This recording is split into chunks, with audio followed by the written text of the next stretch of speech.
Welcome back to Indy Ball Nation. If you were watching on, well, I was going to say on a video platform, but it's YouTube. YouTube's the video platform that I'm on because it's 2024. What else would I be doing here? You might be treated to, as I talk, just the curl in the hair going absolutely bananas here. That is atrocious. I got real attached to my barber of choice. Franco used to be Franco. Now it's Franco. It was Franco and Bobby, technically. Now it's Bobby. Franco is spending his retirement in Italy, which top-notch work there, Franco. What a guy. Bobby's still hanging around here. He's, in his words, got a young wife to support. So that's why he's still cutting hair. But he's far away from me now. And so I got to make a whole special trip. Got to get my hair. Doesn't matter. That's not what this is about. It doesn't matter. Okay, we're focusing. What we're focusing on today is... Well, this story starts like just about any story, realistically, that ends up on this channel. I was scrolling on social media. And and I saw a post that made me go, huh? Sorry? What's going on here? This is the post I saw here. It was from the Kansas City Monarchs. It was on Instagram. It said, and I quote for those of you not watching along, "The Kansas City Monarchs are aware of questions and concerns regarding Jingle, an event at Legends Field run by Jingle Holiday. The Monarchs are not involved with planning, managing, or executing the event. Unfortunately, like many vendors and partners, we have not been compensated for costs associated with renting Legends Field for the event, as stipulated in our contract. Monarch staff have been working at a separate space away from Legends Field during Jingle as we prepare for an incredible 2025 season with new promotions, giveaways, and high-level baseball. Guests can send feedback or questions directly to Jingle by calling, and then gives their number and their email." Interesting. Okay. And it's interesting for a few reasons, and we'll get to them, right? Anytime we have a bit of for those of you who were paying attention last year, almost a year ago, I think, it was like the first big story of 2024, maybe, the Wonka dumpster fire in Glasgow last year.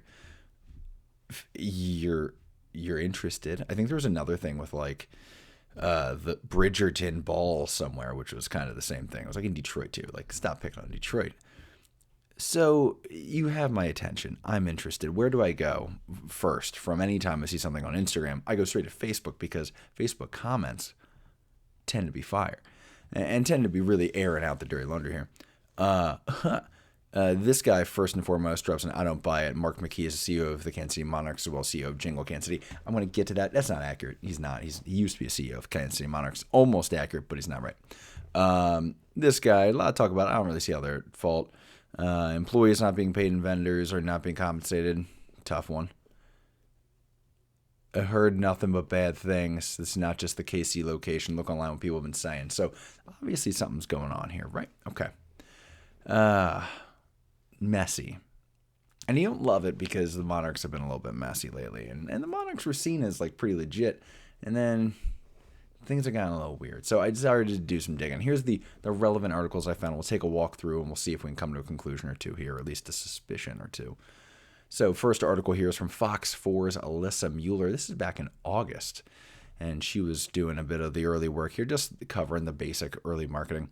Talking about Jingle to bring loads of Christmas spirit to Kansas City this year. There wasn't anything too crazy, but it did point out the multi-sensory light experience will feature a new 10-lane snow tubing hill, yikes, nearly a quarter-mile long ice skating trail, and more. Jingle's large light displays will once again transform Legends Field. I believe, does this the one? No, it does not. It does not actually clarify whether this is Jingle or Enchant, which we will find was actually in Kansas City last year for a similar event. Jingle's light displays will once again transform Legends Field into a winter wonderland. Last winter, the Christmas experience welcomed more than 180,000 guests at Legends Field. Not bad. We are thrilled to bring the Jingle magic back to Kansas City this holiday season, said Jingle CEO Mark McKee. And there was Mark. Legends Field proved an ideal venue and location for an unrivaled Christmas experience. There is really something for everyone, and we can't wait to welcome folks back. What can you expect at Jingle? Winter Wonderland Light Maze, Glacier Slide Snow Tubing, Magic Forest Ice Skating Trail, Alpine Zip Line, Artisan Village, Food Truck Alley, the North Pole. I don't know about that. Call me suspicious that they won't be able to deliver the big man's house. Pop-up Christmas bars, you have my attention, and live entertainment. Okay, So that's what we're looking at. We got another sort of promo piece here by, what do we got here? Darissa White from KMBC 9. This is in November. We've got them talking more of the details. Jingle CEO Mark McKee said the light show theme changes annually, with this year's theme being Winter Wonderland. So every night we're going to do a Christmas tree lighting, and 12 of those nights we're going to feature a local charity, and we'll help bring awareness to help fundraise for that charity. All right, I like where their head's at. Got a full list of the charities. I'm not going to dig into that now. Not super relevant. And then it's night one. There's really no article in this one, some KCTV5, but I will point out Rob Riggle made it to night one. Rob, no, not Putty. Not photographed in these, by the way, which is a crazy choice, but Rob Riggle, a legend in himself. Love Rob. So we're not going to shade him on this. He is innocent in this. I've already decided that. We don't get to come to a conclusion here. So now let's go to the first red flag of this story. Looking at St. Louis Magazine. And St. Louis Magazine here, you start to go, okay. St. Louis's jingle had brand new operators and left dashed expectations.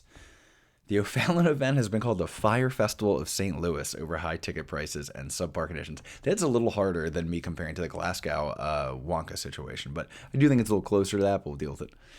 The Jingle Holiday Extravaganza in O'Fallon was supposed to be a high-octane alternative to Garden Glow with twinkling light displays, a skating trail, and 10-lane snow tubing. So it sounds about the same as what they were offering in Kansas City.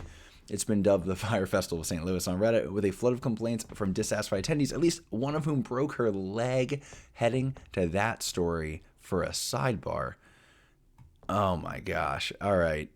Okay. Dang, dude. Okay, wow. Here we go. Let's roll through this real quick then we'll get back on topic. Missouri Attorney General's office launched an investigation into multiple complaints about safety concerns that sent at least one woman to the hospital. Just 3 days after opening inside CarShield Field, there were calls for the Jingle Holiday St. Louis pop-up experience to be shut down. Whew. When Abby Soroka heard about the first ever Jingle Holiday pop-up at CarShield Field, she had no problem shelling out $260 for 4 tickets. Whoa. Oh. I was just trying to find something fun to do with my kids. We really didn't see much because we were only there for about 5 minutes. Said her sons took one look at the snow tube and got scared. She decided to show them it was safe. No. Lanes were lined and board, and that's what I caught my foot on. Oh. The board was up higher underneath the tube, and when I went down, my foot caught the wood, and that's what broke my leg. Oh, man. There were pockets of ice everywhere. There were multiple people, multiple children falling down. I did notice up here, I think there was a photo. No, maybe not. I thought there was a photo. It was just a kid falling. I might have missed that one. All sales are final, she was told. Oh my God, she had customer service and they told her all sales are final. I don't know what to tell you. Allegedly, I'm sure. Contact the method of payment, Wetzel said. If it was a credit card... Okay, I'm sorry. According to Sarah Wetzel with the Better Business Bureau, some consumers may have an option to get their money back. Basically says reach out to your credit card company. Whew. It said they would refund all of my money for my group's tickets because of what happened. I've yet to see that. I would at least, you want to handle that quick, by the way. I know technically it could be like, see, I'm sure the issue is like that could accept some blame if you're seen doing that, you know, because certainly it should go to court. Oh my gosh, that's a tough look. Oh man. All right. So anyway, back to the initial piece about St. Louis. Turns out chaotic holiday happening in O'Fallon has its roots in a much better received winter event that took place in Kansas City last year. This did take place at the Monarchs ballpark. It was called Enchant with a key difference. The features of the Enchant event were licensed to independent partners this year, including a newly established company that hosted the Jingle event in O'Fallon, as well as this year in Kansas City. That would be the company with Mark McKee involved as the CEO. So, a lot of people were disappointed. It looks like scroll. I'm not going to read your whole article. You can go find it yourself. It's St. Louis Magazine. They did a great job. Let's see. They had no provisions to keep ice off the plastic floor over the baseball field. One employee said that they were giving us the real, quote, winter wonderland experience with all the ice on the field. Can't say that, bud. That's a safety issue. Saw people with canes and wheelchair down there walking out snail space. Yeah, you can't bring grandma and grandpa for this one. It's not going to go well. Oh, also noted the Promise skating rink, which I think, is that the one with the, hold on, I'm going to pause that there. Did they say there was going to be a skating trail? I don't know. Maybe this is a different thing they were talking about, but it seems like this is what they were talking about. It was, quote, the size of her living room. The whole thing could have been seen in 15 minutes, she said, leaving her to wonder, am I being punked by Ashton Kutcher? Not the most timely reference, but I see what you're going for. A clear testament to the excitement. Oh my gosh. In the wake of the weekend's messy opening, Jingle issued a statement saying that the 3,600 event attendees demonstrated, quote, a clear testament to the excitement surrounding Jingle Holiday.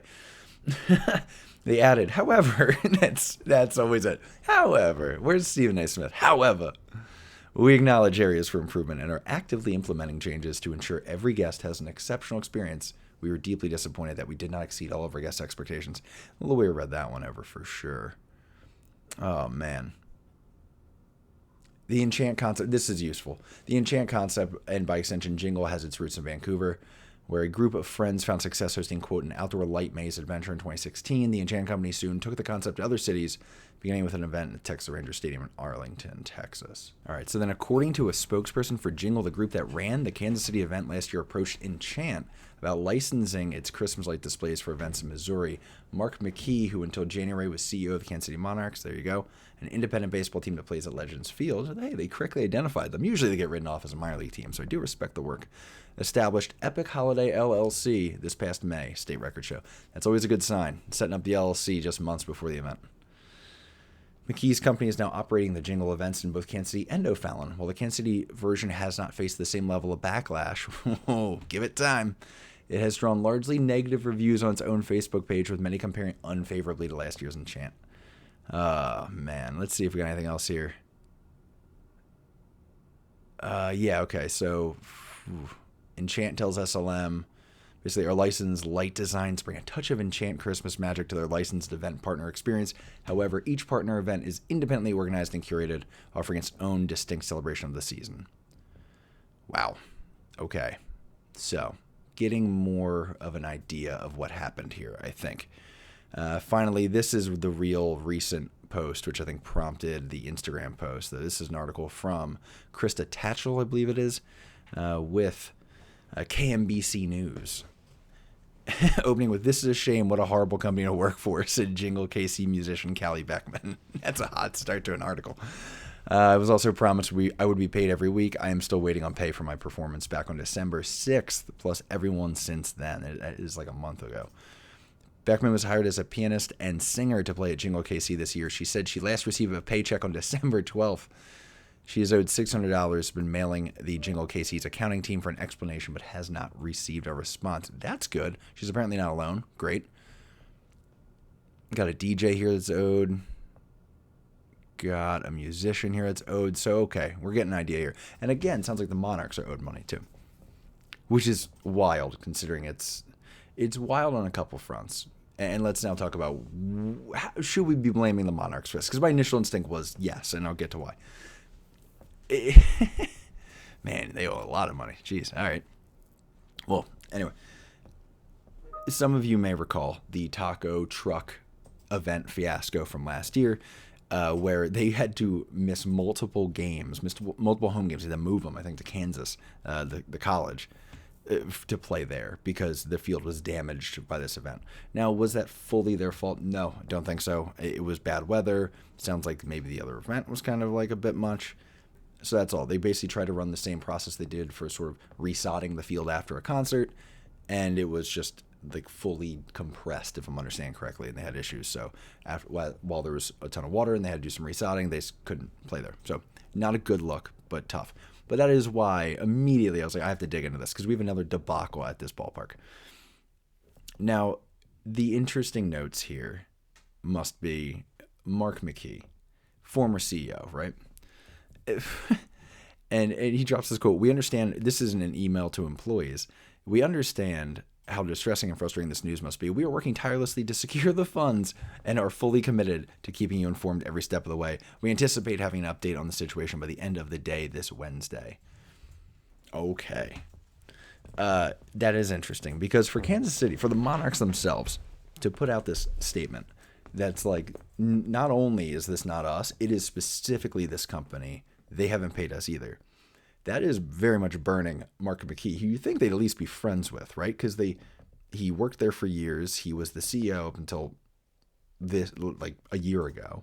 And then he leaves, but then they're doing this partnership still with him. They're still working with the guy. So for them to burn them is pretty aggressive, and I kind of love it, and it kind of, I think, paints a bit of a picture on what might be going on here, because that's not only a business relationship, but also, I'd assume, somewhat a personal relationship. Beyond that, it's fascinating because this is a cautionary tale. You got to look into who you're working with. You got to know what's going on here. You got to ask the right questions. We see, I feel like, multiple times a year, dumpster fire events that happen at ballparks. And I get it. Everyone's trying to make a little extra money, right? That's why so many ballparks are adding turf in, which, would have been a good idea with the taco truck disaster. And it's easy to blame the team for a lot of these things. But this seems like they had a great event last year that everyone loved. It seems like, which, how many times have you seen this in business?